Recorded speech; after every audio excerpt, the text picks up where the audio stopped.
Okay, so I'm going to do a voiceover here because I forgot to record the audio on my video here. What I'm looking at is my guide rail pin. I need to pull that out. I have a long bolt screwed in there at the minute with a socket on it, as you can see. Normally, there's a Mercedes tool, which is a short slide hammer with weight on it, where you can just yank that out. But I don't have that. I don't have a slide hammer at all. Plus, my radiator's still in at the front of the car. My smaller radiator. So what I'm going to do is try and coax it out by turning this bolt or the nut in the bolt, and I've got a little plate as I'm waving about here off my caliper removal tool. And what I'm going to do is put it in upside down, like it's in behind this socket.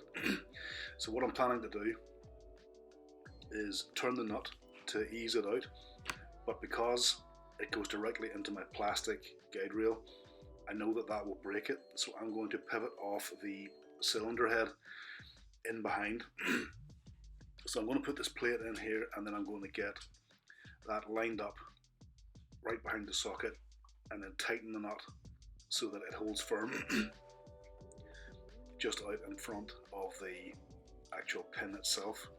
And then I'm going to put two sockets on either side of the actual guide rail itself, pressed against the cylinder head, which I'm pointing at here, and then the edge of the cylinder head on the other side, which will allow us to get the pin eased out by turning the screw. And I've put a plastic bag down here as well, just to stop stuff falling into the timing chain cavity there. So I'm putting a nut just against the cylinder head, a slightly longer one. Pardon my voice, I've just come off COVID, so I'm a bit rough. But we're going to put this socket in the back here and behind this plate, and you'll see it in a second. And there's one on the other side there, so two sockets behind the plate, and I'm just slightly tightening the little nut along that bolt, and the bolt is screwed into the guide pin itself. I tried to lever it out using screwdrivers and stuff, but I didn't like it. It wasn't, didn't look good to me. I thought it was a bit dangerous. I didn't want to bend anything. So I've got that tightened up now, and that's all going to hold. And I'm going to get a 10mm wrench on the end of the bolt and a 10mm spanner on the actual nut itself. And the belt is in the way because I just didn't want to take the belt off because I've already got half the engine apart, so I just saw no point in adding to the work, putting it back together.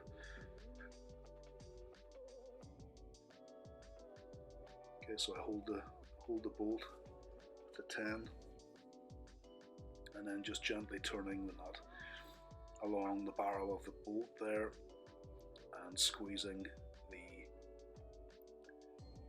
socket against the plate and allowing the pin to slide out and using those sockets at the back to hold everything firm so the plastic doesn't get damaged.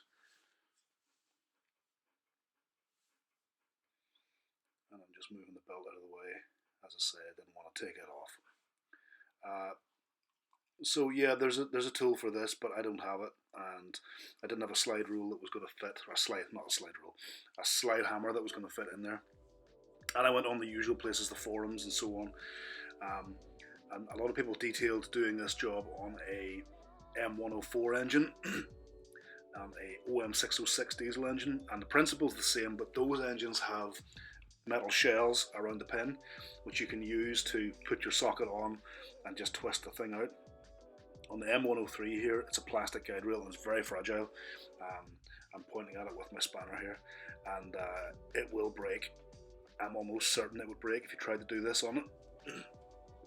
So I'm just turning gently, and around about here it should just come loose. It just should start to back out cleanly now. You should see it go, it should go slack.